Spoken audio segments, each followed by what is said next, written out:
L'odeur de la fille loup-garou extraterrestre m'a marqué et maintenant personne ne s'approchera de moi. Bienvenue dans le monde fantastique de la science-fiction. Laissez un commentaire ci-dessous pour nous dire où vous êtes et ce que vous pensez de l'histoire. Si vous avez aimé, abonnez-vous. Le vent était un voleur cruel drainant son énergie et l'empêchant de parler. Il hurlait à travers les hauts plateaux de Xios exerçant une pression constante qui faillit le faire basculer sur les éboulis rouillés. Les habitants, ou ce qu'ils appelaient le vent chuchotant, dans les briefings de l'enquête, étaient en réalité un grossier euphémisme. Ce qu'il a vécu était une cacophonie de mélodies discordantes, un bourdonnement désorientant qui lui pénétrait jusqu'aux os et faisait grésiller son unité de communication avec des parasites inutiles. Lucius avait passé des heures à essayer de contacter l'équipe de reconnaissance, son pouce pressant le bouton de transmission dans un rythme désespéré, mais tout ce qu'il obtenait en retour était la symphonie moqueuse du vent et la lumière rouge en colère sur son écran. Il était complètement seul. Les fils jumeaux de Xios ont commencé leur lente descente vers l'horizon déchiqueté, peignant le ciel de nuances contusionnées de violet et d'orange. Le froid commença à s'infiltrer avec une gravité mortelle, le coupant de ses compagnons. La soudaine et violente bourrasque s'était abattue sur eux comme un prédateur en embuscade. Un instant, il cataloguait une espèce fascinante de lichen cristallin. L'instant d'après, il dégringolait sur une pente graveleuse. Le monde n'était plus qu'un flou de roches ocre et de ciel gris. Sa cheville se tordant sous lui fit un bruit audible et nauséabond. À chaque pas maladroit et boitant, son fidèle compagnon sur une douzaine de mondes se sentait de plus en plus maigre, son collier taché par la crasse d'une longue et difficile expédition. La béquille, qu'il avait trouvée une branche robuste de bois pétrifié, devenait de plus en plus importante à mesure qu'il s'y appuyait. Son entraînement l'avait préparé à gérer la panique croissante et le mantra qu'il avait appris, trouver un abri, conserver l'énergie, évaluer les blessures, était une bouée de sauvetage dans le tourbillon de ses pensées.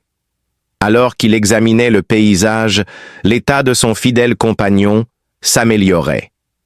Regardant intensément les affleurements rocheux accidentés qui dépassaient du plateau comme les mâchoires tranchées d'un monstre gigantesque et mort depuis longtemps, il pouvait à peine distinguer la silhouette d'une entaille sombre contre la face de la falaise, qui était soit une grotte, soit un profond surplomb. Grimaçant de douleur à cause de sa jambe, il commença à se traîner péniblement vers la grotte, sentant le vent murmurer comme s'il essayait de le ramener dans son étreinte ouverte et désolé. La grotte était plus une profonde cavité qu'une véritable caverne, un creux sculpté dans la roche par les vents violents avec un doux lit de fin. À l'intérieur, la poussière rougeâtre offrait une pause bien nécessaire face à la tempête incessante. Le rugissement s'était transformé en un gémissement bas et lugubre à l'entrée, et Lucius s'affala contre le mur du fond, son corps tremblant d'un mélange de fatigue, de douleur et d'une peur terrifiante, alimentée par l'adrénaline. L'intérieur était enveloppé d'une profonde obscurité, la lumière mourante du ciel extraterrestre ne parvenant pas à percer les ombres.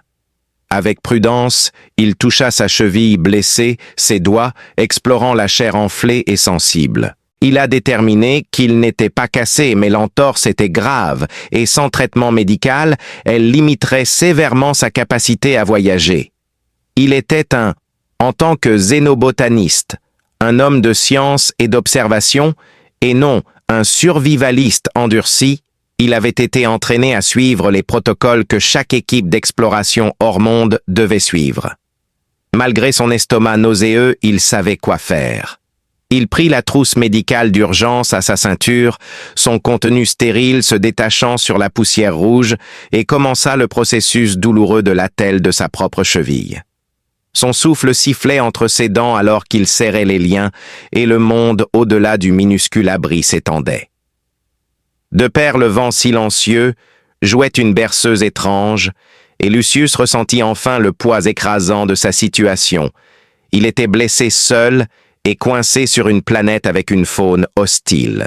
L'évaluation des risques de l'enquête avait souligné ce fait en caractère gras et sans compromis.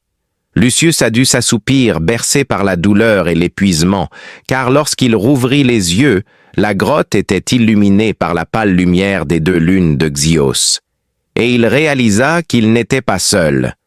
Une silhouette se tenait immobile à l'entrée contre le paysage éclairé par la lune.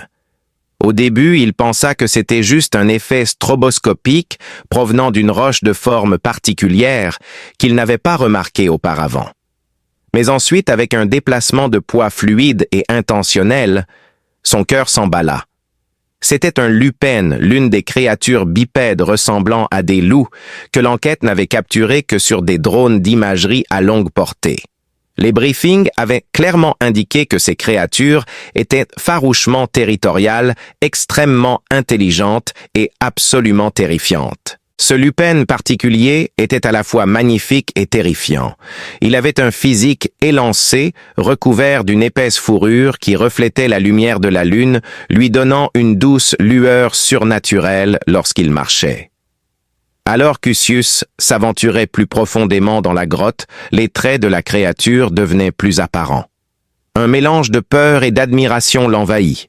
La fourrure était d'un blanc choquant, en contraste frappant avec les rayures noires et blanches dans les images du drone. Les yeux qui semblaient fixés sur lui n'étaient pas le noir glacé qu'il avait anticipé, mais un or brillant et intelligent. Se rappelant le protocole pour les rencontres inattendues avec des êtres sensibles, Lucius se força à rester immobile, les mains basses et ouvertes, pour démontrer son absence de menace. Il réprima l'envie de reculer d'un bond, de crier ou de faire quoi que ce soit qui pourrait être perçu comme une menace. La seule chose qu'il pouvait faire était d'essayer de se fondre autant que possible en paraissant aussi inoffensif que le rocher contre lequel il se reposait. Le lupène le fixa pendant ce qui sembla être une éternité, la tête inclinée d'une manière qui trahissait une curiosité évidente. Ses yeux dorés semblaient de prendre note de chaque détail de sa présence, y compris sa veste de terrain usée l'attelle à sa cheville et la peur qu'il était certain d'émaner de lui. Il lui a fallu beaucoup de temps pour se remettre. Avançait avec détermination ses grandes pattes silencieuses sur le sol poussiéreux.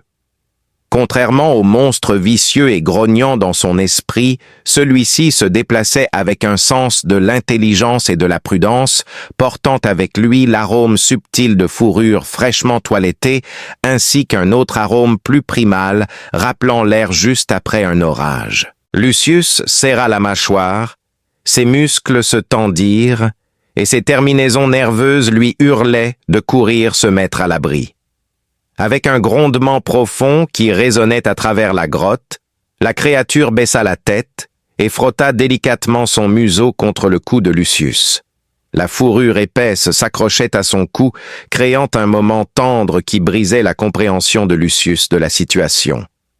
La créature s'était arrêtée juste devant lui, sa tête massive, au même niveau que la sienne, et ils étaient enfermés dans un tableau silencieux, un humain terrifié et un extraterrestre énigmatique.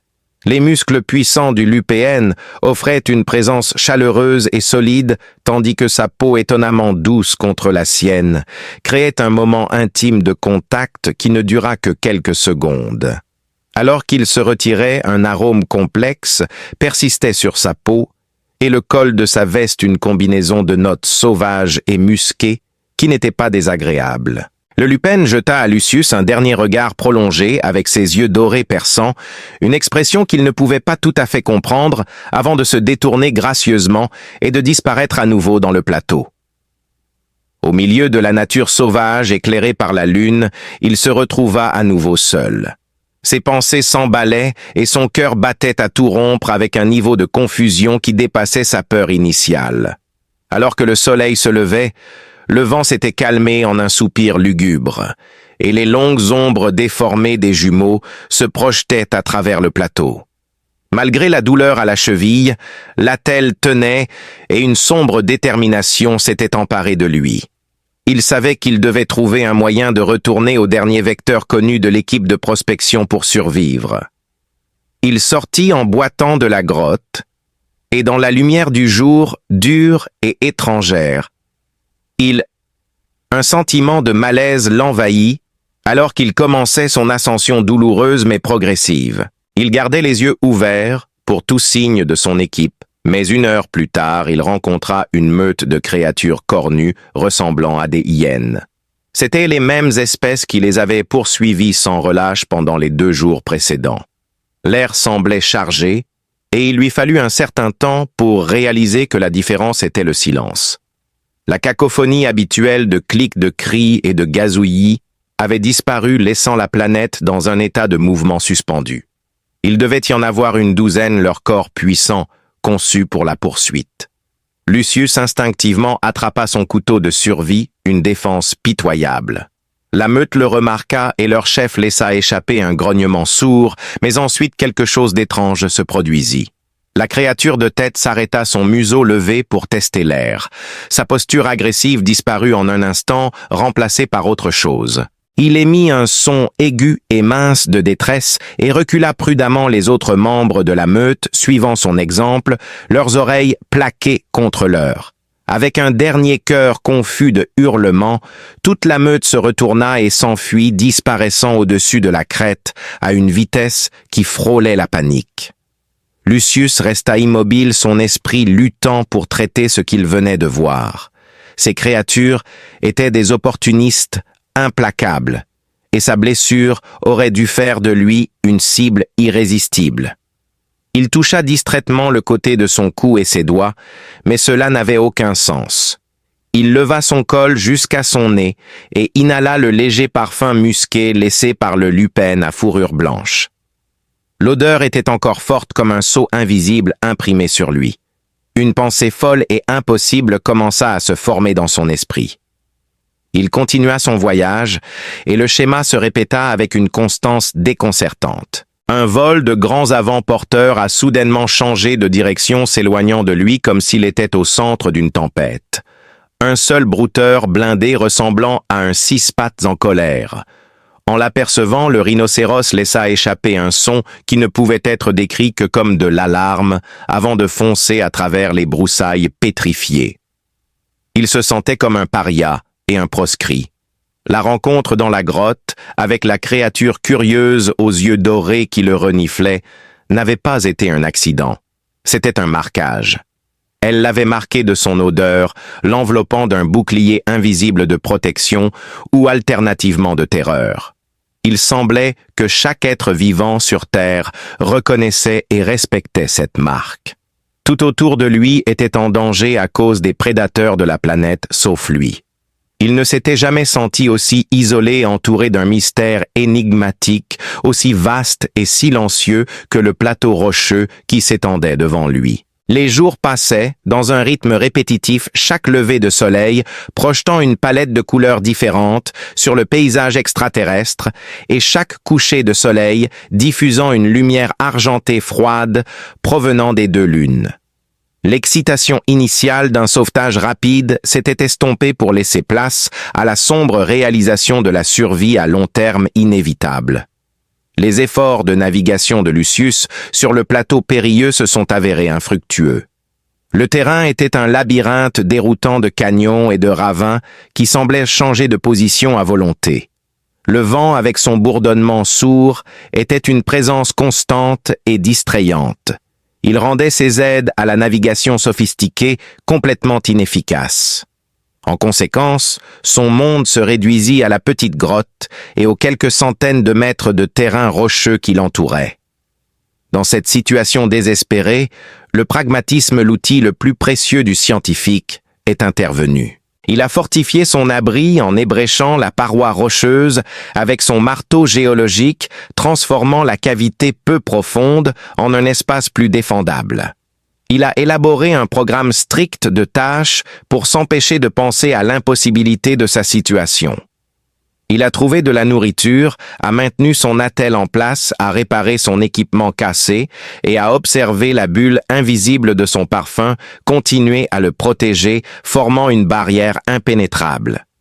Cependant, son isolement était un lourd fardeau. Pendant cette période d'isolement forcé, il est devenu extrêmement conscient de sa présence. Le lupin blanc qui le protégeait silencieusement ne s'aventurait jamais loin. De temps en temps, il apercevait un éclair de fourrure contre la roche rouge, une paire d'yeux dorés l'observant depuis une crête lointaine. Elle était un fantôme, une gardienne qui gardait ses distances, ses motifs aussi mystérieux que le ciel extraterrestre. La première offrande était un morceau de viande habilement rôti sur un feu, son arôme savoureux particulier flottant à travers le tunnel. Après un examen approfondi, Lucius a scanné l'offrande avec son bioanalyseur, un petit appareil portatif qui heureusement était encore opérationnel. Les lectures sont revenues propres, indiquant que la structure protéique était complexe mais digestible. Il le mangea et ce fut le repas le plus satisfaisant qu'il ait eu depuis des semaines. Les cadeaux continuèrent d'apparaître avec une régularité quasi quotidienne. De temps en temps, il recevait un mélange de viande rôtie et d'herbes étranges et piquantes. En les écrasant et en les appliquant sur sa cheville blessée, il ressentait une sensation de fraîcheur soulageant la douleur constante de sa blessure. Peu à peu, il commença à réaliser que ce n'était pas un accident, mais plutôt une correspondance unilatérale intentionnelle. Elle s'occupait de lui, le nourrissait d'une manière qui allait à l'encontre de tous les avertissements sinistres des briefings officiels. Au lieu d'un monstre, elle était une bienfaitrice, et il devait être compris pas craint. Comprendre cela a changé sa perspective de la survie passive à la curiosité active. Vivait dans l'ombre du spécimen le plus intrigant qu'il ait jamais rencontré. La peur qu'il avait autrefois consumée cédait la place à une curiosité scientifique insatiable sur la manière de combler le fossé silencieux entre leurs deux espèces. Sa première tentative de réciprocité était maladroite, mais c'était un effort. Il a choisi de montrer l'une des rares pièces de technologie humaine qu'il possédait, il a récupéré un récipient d'eau stagnante d'une piscine voisine qui était trouble et épaisse de sédiments rouges et grouillait de minuscules organismes. Il assembla le purificateur d'eau, un petit cylindre avec des engrenages tournants et des filtres lumineux et traita l'eau devant la crête où il l'apercevait fréquemment en train de regarder. Le résultat était un récipient d'eau potable cristalline. Il l'offrit silencieusement en offrande, en buvant profondément pendant longtemps. Quand personne ne répondit, il se déplaça avec un silence gracieux qui exudait un air de mystère. Sa descente de la crête et son approche de son camp étaient captivantes à regarder. Ses yeux dorés étaient fixés sur la petite machine. Elle s'arrêta à une distance respectueuse, sa prudence évidente, mais sa curiosité clairement plus forte. Le cœur de Lucius battait régulièrement contre ses côtes, alors qu'il répétait le processus lui montrant la transformation du sale au propre. Sa réaction était subtile mais profonde, un son de profonde fascination. Elle fit un demi-pas en avant, son museau frémissant, alors qu'elle regardait de plus près. Dans les jours qui suivirent, elle lui présenta la région l'emmenant dans de courtes et prudentes excursions. Elle lui montra lesquels des champignons lumineux dans les grottes étaient sans danger à manger en poussant ceux qui étaient comestibles avec son museau. Elle laissa échapper un grognement d'avertissement à la vue des champignons toxiques, mais ceux qui émettaient une lueur verte étaient comestibles. Elle lui montra également comment ouvrir les racines épaisses et bulbeuses d'une plante du désert pour révéler de l'eau. Dans la désolation silencieuse du plateau, une confiance fragile commença à éclore. Cette confiance a été nourrie par des repas partagés et des moments d'observation mutuelle silencieuse. L'immense et terrifiant inconnu de Xios commençait à ressembler davantage à un territoire gérable, sinon à une maison. Avec ce nouveau sentiment de sécurité est née une étrange presque histoire d'amour entre l'alien puissant et gracieux et l'humain méthodique et boiteux. Routine quotidienne avec ses moments d'humour inattendus. Un jour, dans un effort pour briser la monotonie, Lucius sortit le jeu de cartes usé qu'il gardait toujours dans la poche de sa veste. Assis sur le sol de la grotte, il essaya de lui enseigner les règles de base du jeu de cartes en étalant les cartes et en faisant des gestes de la main entre elles d'abord pour lui-même, puis pour elle. Cependant, elle semblait complètement captivée par les images sur les cartes plutôt que de comprendre les idées abstraites des couleurs et des chiffres. Il grattait délicatement une carte avec leurs grandes pattes en s'assurant que leurs griffes étaient rétractées. Elle le contemplait pendant ce qui semblait une éternité, la tête inclinée, captivée par la reine de cœur. Lucius, en revanche, ne put s'empêcher de rire un rire véritable et chaleureux qui résonnait étrangement dans la grotte, autrement silencieuse. Le rire de Lucius la surprit, et elle leva les yeux vers lui avec de grands yeux dorés, puis laissa échapper un doux ouf. La tentative de Lucius fut un désastre comique. Ses mouvements étaient bruyants et maladroits, ses bottes crissaient sur le gravier et ses articulations craquaient à chaque pas. Il réussit à casser une brindille sèche avec ses dents. Quelques jours plus tard, elle tenta de lui enseigner l'art de la chasse. Elle a démontré une approche silencieuse parfaite, sa forme blanche se fondant incroyablement bien avec le terrain rocheux. Elle le regarda ensuite avec attente. Chaque jour qui passait, leur lien se renforçait à travers le silence et les expériences partagées. Il est passé d'objet de sa protection à compagnon, et elle est passée d'anomalies biologiques intrigantes à plus qu'une simple présence. Le son de ce qui ressemblait à un coup de pistolet a envoyé toutes les créatures dans un rayon de 100 mètres se mettre à couvert. Elle observait ces tentatives maladroites avec ce qu'il ne pouvait décrire que comme un amusement patient. Une nuit, alors qu'ils étaient assis près de la lumière mourante d'un feu, il ressentit un besoin irrésistible de donner un nom à ses pensées, une poignée pour l'aider à supporter le froid. Pointant vers sa poitrine, il dit « Lucius », sa voix ferme et claire. Il répéta le nom plusieurs fois, tapotant sa poitrine à chaque répétition. Les yeux dorés de Lucius brillaient d'intelligence à la lumière du feu, et il lui fit un geste d'ouverture interrogative. Mouvement qu'elle semblait comprendre, elle se tenait grande et fière, tapotant sa puissante poitrine avec une seule griffe déterminée. D'un murmure mélodieux et grave, elle prononça un seul mot Simone, dont le nom flottait dans l'air entre eux, une chose fragile et belle. Lucius répéta le nom Simon le savourant et le gravant dans sa mémoire. C'était plus qu'un simple nom, c'était une reconnaissance et une confirmation de l'alliance tacite qui lui avait sauvé la vie. Il n'était plus un étranger. Elle n'était plus simplement la Lupan blanche, maintenant, elle était Lucius et Simon, deux âmes solitaires, découvrant un réconfort étrange et inattendu dans le vaste monde silencieux au-delà du leur.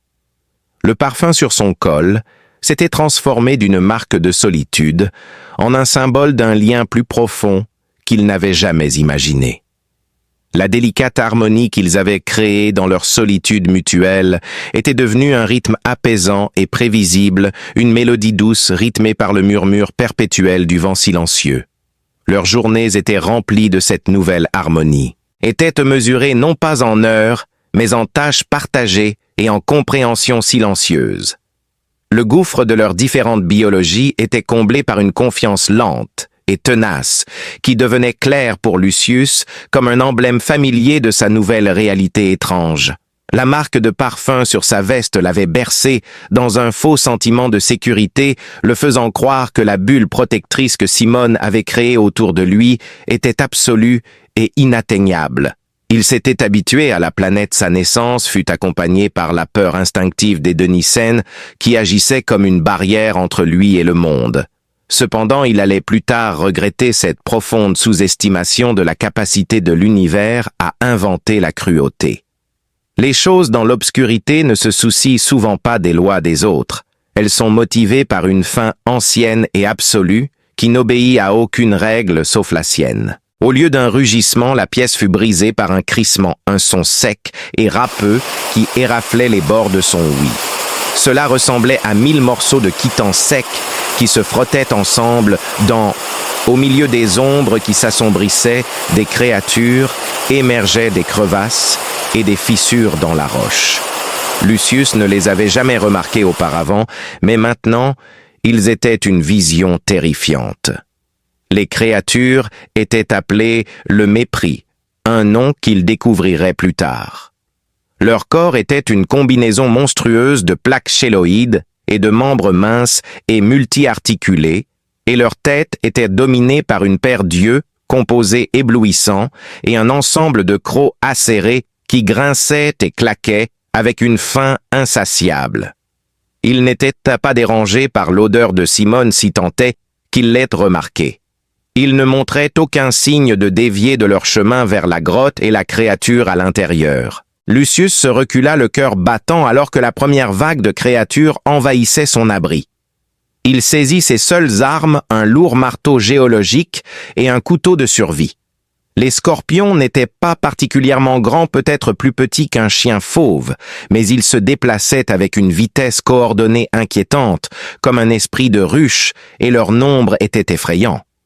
Utilisant une force énorme, il abattit le marteau sur le plus proche, faisant éclater son exosquelette avec un horrible craquement. Cependant, 2 de ses compagnons se levèrent pour le remplacer, et il se battit avec une rage intense et primale, digne d'un animal acculé, luttant contre une marée envahissante. Son esprit rationnel était submergé par un instinct de survie et son bras lui faisait mal à cause du poids du marteau. Soudain, une rafale de fourrure blanche et de colère juste éclata dans la grotte, lui faisant perdre sa prise sur la réalité. Au lieu d'être un gardien prudent et vigilant, Simon s'est transformé en un tourbillon de vengeance. Un grognement profond et guttural s'échappa de sa gorge, un son de rage pure et sans mélange qui était plus terrifiant que le gazouillis méprisant. Alors qu'elle plongeait tête la première dans le conflit, quelque chose changea dans son corps. Ses muscles se tordirent et s'élargirent sous sa fourrure, et sa forme devint plus grande et plus puissante. Elle est passée de protectrice à guerrière, et ses griffes qu'elle rétractait normalement glissèrent hors de ses pattes comme des poignards polis. Ses crocs, qu'il n'avait vus que brièvement auparavant, étaient maintenant visibles brillants dans la faible lumière. La grâce sauvage de la créature et ses mâchoires puissantes déchirèrent l'armure chitineuse du mépris, créant une danse de mort horrible. La grotte se transforma en un bain de sang, alors que l'air se remplissait de l'odeur nauséabonde du noyau oculaire de la créature et du rugissement assourdissant du cri de guerre de Simon. Lucius, sentant son opportunité, se rappela les dépôts minéraux particuliers qu'il avait étudiés plus loin dans la grotte, une sorte de cristal phosphorescent qui stockait et libérait de l'énergie lumineuse, et il courut pour se mettre en sécurité. Se dirigea vers le mur arrière, ses pensées s'emballant. Avec un dernier effort désespéré, il frappa son marteau géologique sur le plus grand amas. Les cristaux se brisèrent, libérant une explosion de lumière blanche intense et un bref coup de tonnerre qui submergèrent temporairement les yeux composés du mépris. En conséquence, ils piaillaient et vacillaient, leur attaque coordonnée, se désintégrant en chaos. Cela donna à Simon l'opportunité de prendre l'avantage et de terminer le massacre par une série d'attaques dévastatrices. Les suites de la bataille étaient une scène de carnage. Le sol de la grotte était jonché des corps brisés des mépris, leurs formes sombres, se détachant nettement sur la poussière rouge. Le silence, qui suivit la bataille, était plus lourd et plus profond que tout ce qui était venu auparavant. Simon se tenait parmi les débris, son corps haletant et sa fourrure blanche tachée du fluide sombre de ses ennemis. Lucius remarqua une profonde entaille sur son épaule, une blessure vicieuse causée par une mandibule de mépris qui saignait abondamment. Le sang cramoisi foncé tachant son pelage blanc immaculé était choquant. Finalement, le visage de la guerrière s'est estompé, et elle s'est affaissée contre la paroi de la grotte, un son d'agonie s'échappa de ses lèvres alors que leur rôle était inversé. Elle, la protectrice inébranlable, était blessée et sans défense, tandis que lui, l'humain sans défense, était le seul à pouvoir l'aider. Submergé par la peur, il ressentit une poussée d'adrénaline et un désir intense de la protéger. Il se précipita à ses côtés, ses mains remarquablement fermes alors qu'elle touchait sa fourrure et pressait le bandage contre sa peau chaude, une sensation à la fois familière et étrange. Un événement extraordinaire se produisit.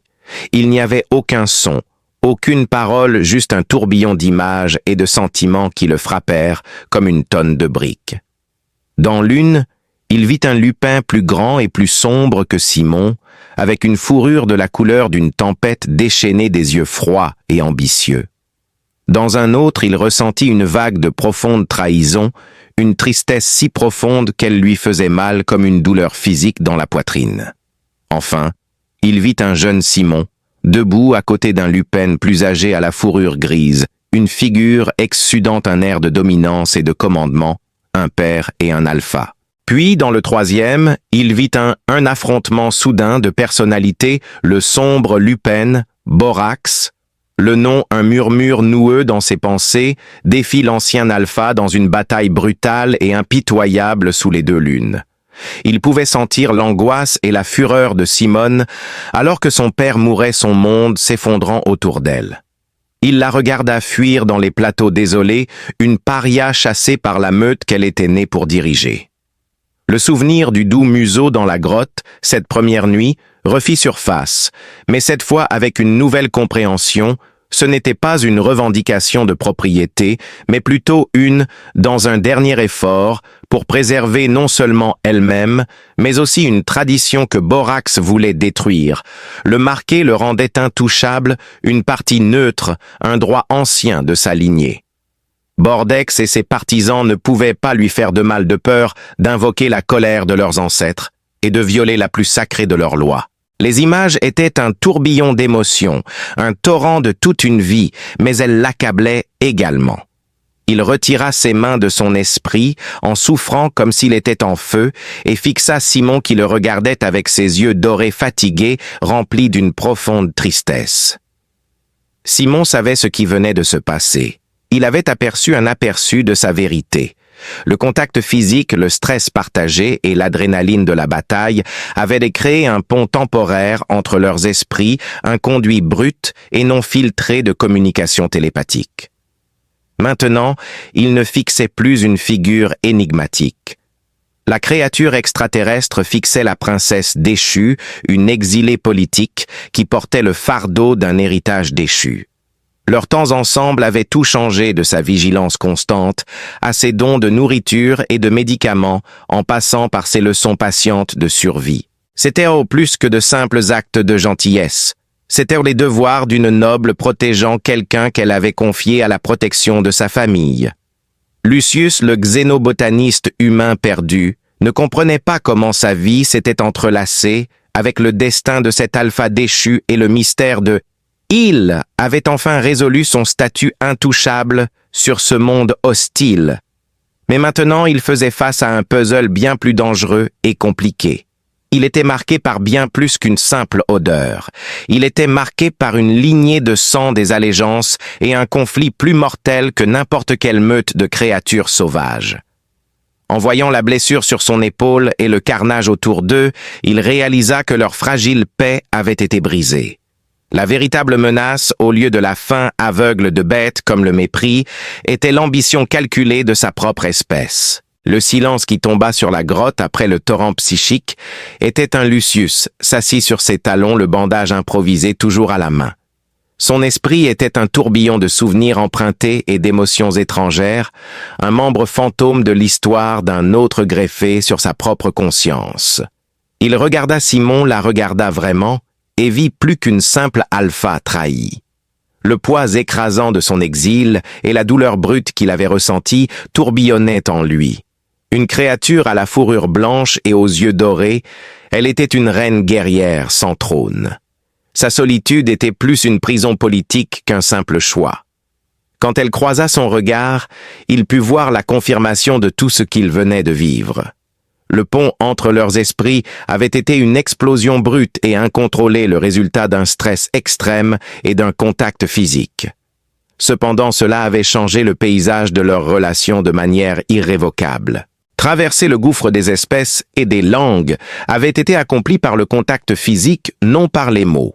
Mais par le partage bien plus intime et brutal de la vérité, sa vigilance n'était pas une simple curiosité, sa protection n'était pas un simple altruisme.